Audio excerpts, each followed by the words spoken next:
Take it on a while. Take a rainy day. Take it on a while. Take a rainy day. Take it on a while. Take a rainy day. Take it on a while. Take a rainy day.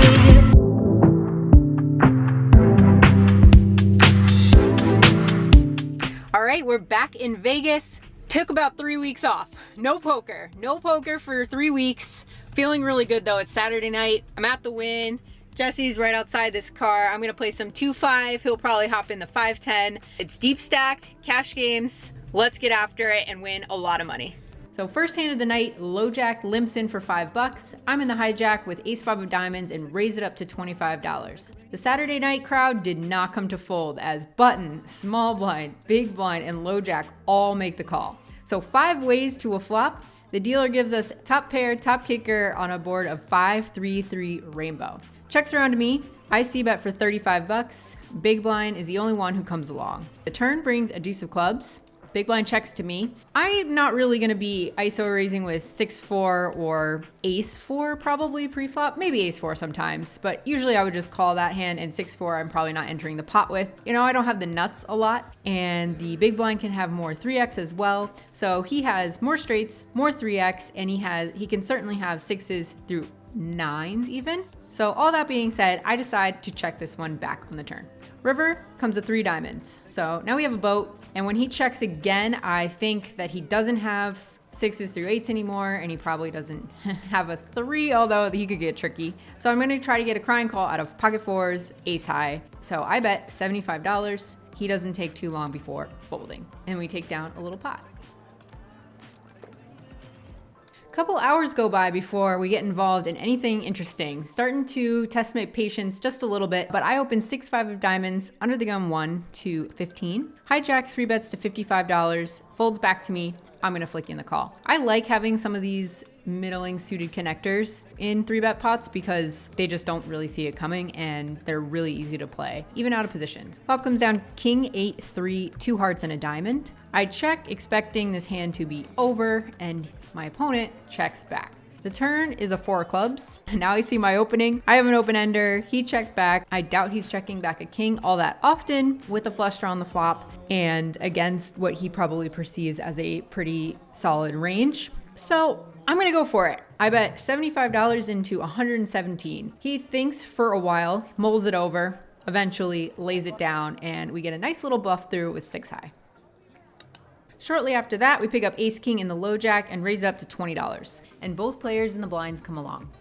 The dealer puts out queen 8-3 rainbow, checks to me, I see bet for $20, and both opponents make the call, hoping for some help on the turn. Turn comes down to 10 of hearts, checks to me, so now we have, you know, just 2 overs still, but we've picked up a gutter. I decide against double barreling here just because the small blind in this hand had been especially sticky, and I didn't think I was gonna get too many folds from him. The dealer puts out a deuce of spades. Small blind checks again, and the big blind leads out $60, so about half the pot. I get out of the way, but in case you're curious, small blind did make the call when big blind flips over queen 6 of clubs at showdown. Small blind mucks and leaves me wondering whether or not my big double barrel on the turn would have gotten the job done. Been here 2.5 hours, taking a little walk. Literally been here for 2.5 hours. 2.5 hours. My game is okay now. It was really actiony when I first sat down. Everybody was straddling. It was really fun. How about yours? Oh, it's boring as shit. Bought him for $1,000, I probably still have $1,000. But it's been really good, conversation-wise. There's a guy here from Texas, and he introduced himself at the table, came over and was playing. So shout out to Jonathan, who has his own disc golf YouTube channel, which is pretty cool. Sick. Yeah. Wow. Which I never knew was a thing. I didn't know disc golf was so popular. I gotta go check that out.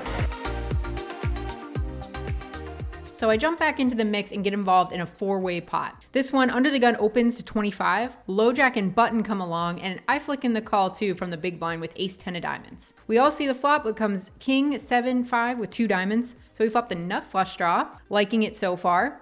I check it over to under the gun. He fires 75 into 100, so on the larger side, especially for four ways. The other two get out of the way, and we obviously make the call. The turn comes a 7 of clubs. Not what we were looking for. I tap the table again, and this time my opponent bets 125. So now he sizes it to about half pot. And, you know, I'm not getting direct odds to call this with just a flush draw.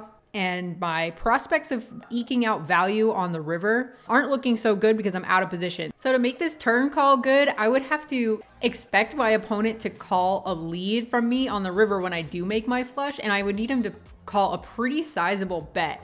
And, you know, it's a pretty obvious flush draw to hit the river, so I don't really see that happening, and that's why I make the fold. This hand kicks off with two very exciting limps, and I look down at pocket sixes in the cutoff. I can normally limp behind, but I was pretty card dead this session and was looking to take control of this pot. So I throw in 30 bucks and just the under the gun player makes the call. Flop comes down queen 5-5 with two spades. He checks it to me. I throw out a little c bet of 25 bucks. He makes the call. The turn comes down a 7 of clubs. Checks once again, and I wanted to go for a little more value from those flush draws. I think right now is the time to do it. So I bet $75. He's a little bit more hesitant this time before making the call once again. The river is total brick, comes the deuce of clubs. He checks it over to me. I'm gonna surrender and hope that I win with my pocket sixes. I check it back, and he shakes his head, says no pair, flip over my hand, and we win the last pot of night one. All right, that was about as break even as you get during a session. I bought in for 1,000, cashed out for 935. Lost 65 bucks. I basically lost dinner. How'd you do? I won dinner. You won dinner? Let's go. In all reality though, I do have a lot of respect for all you cash game grinders because I'm trying to build up my endurance again. It's really hard. Tournaments are easy for me to find interesting. They're just exciting. Like, even if you're card dead, the blinds are going up, your stack size is always changing, there's something new happening, people are busting, your table is changing constantly. There's just so many factors that go into tournaments that make them more exciting to me. That's just a personal preference. But I enjoy cash in other ways, like steady income and practicing deep stack play, just the strategy of it is interesting. So I do want to play more cash, but I gotta give props to all you guys that grind this day in and day out, because even just playing for, you know, like 3 hours or whatever we just did, you know, when you don't get that many hands that are interesting, it can get a little brutal, and it's hard to continually grind it out and just tell yourself like this happens to everyone and to readjust how often you get your hands. That's my 2 cents about cash games. All right, let's try this again. 2-5 at the Wynn. Take 2. Sunday night. I think it's a holiday tomorrow, so maybe that'll bring more people out than usual on a Sunday night, but we'll see. Hopefully there's more action tonight than last night. Bigger pots and more exciting news to report later tonight. It doesn't take long to realize that this table is way livelier than yesterday. This one, low jack raises to 20, small blind calls. She was the big winner from yesterday. I am in the big blind with 9-7 suited and make the call.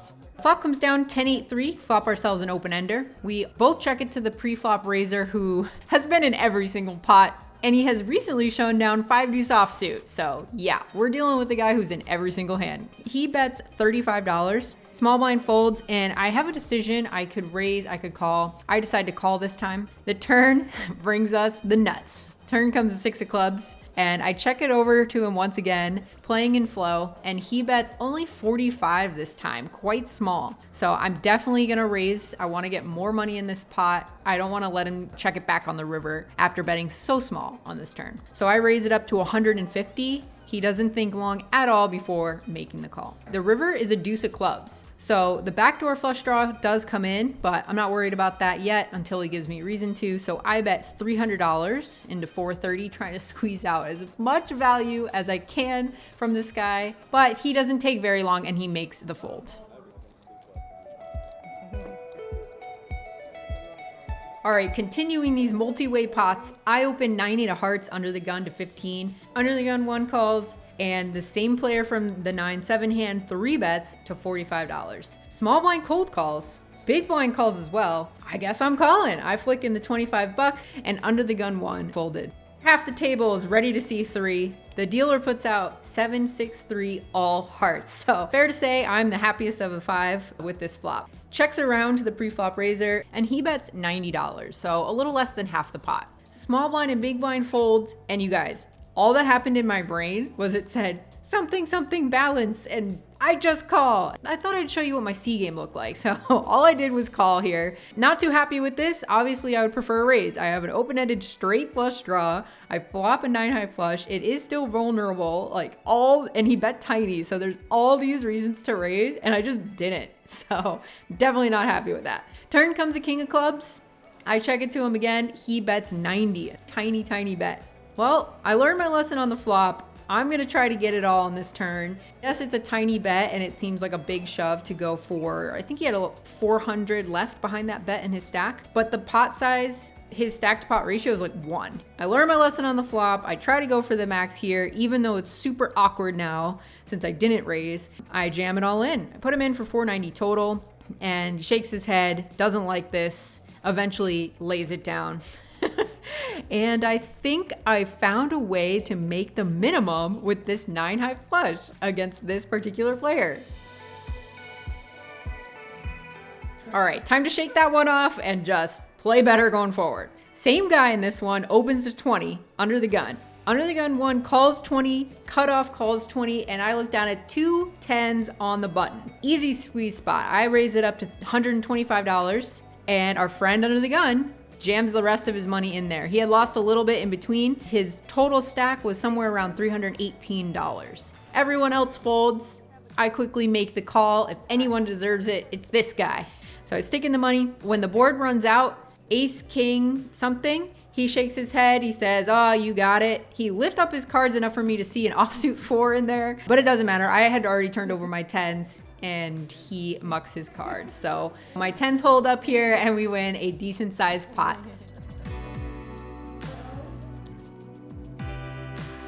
So even after we say good game to that player, the table is still full of action. In this one, under the gun raises to 15. He's been in a lot of pots, 3-betting and 4-betting a lot pre-flop. Under the gun 1 makes the call and I look down at ace king offsuit. I'm under the gun 2, so we're all pretty tight ranges here, or we should be anyway, I guess. I make it $60 to go and just the under the gun player calls. The flop comes down queen 7 deuce with 2 spades. He checks it over to me. I see bet $50, just hoping to take it down here, but he sticks around. Turn comes a 3 of diamonds. He checks it to me. Not looking great for me. I guess some people would double barrel this. I haven't really studied too much this spot, under the gun 1 versus under the gun. So I check it back and I'm pretty much waving the white flag. The river is another deuce of diamonds. My opponent checks for a 3rd time. I hope that I win at showdown essentially and check it back. My opponent flips over king 3 of spades. So he flopped the 2nd nut flush draw, turned a pair. He wins at showdown. Unfortunate he hits his pair on the turn, but I feel like if he didn't make his pair, we would have got bluffed off our hand on the river anyway. So, nice hand. Moving on to the next one. So the final hand of the night is another huge multi-way pot. Everybody had been straddling at this point, and I look down at pocket kings under the gun. Make it $30 to go. Low jack calls, big blind calls, and the straddler flicks in the call as well. 4 ways. Flop comes down queen 10-7, 2 spades. Checks to me. I throw out a bet of $50, but I could be convinced that this needs to be way bigger. Low jack makes the call, and the straddler jumps in there as well. So 3 ways. I only got 1 fold. 3 ways to a turn. Comes down 3 of diamonds. Straddler checks again. I bet 135 this time on the turn. They're not going anywhere. They both make the call once again. So now this pot is getting huge. There are still a lot of draws out there, but I could definitely be up against some queen 10s, but I feel like they would kind of raise the turn if they had too much better than me. Maybe with the exception of like 10-7, I guess, from the straddler. Going to a river, I'm just hoping for a brick.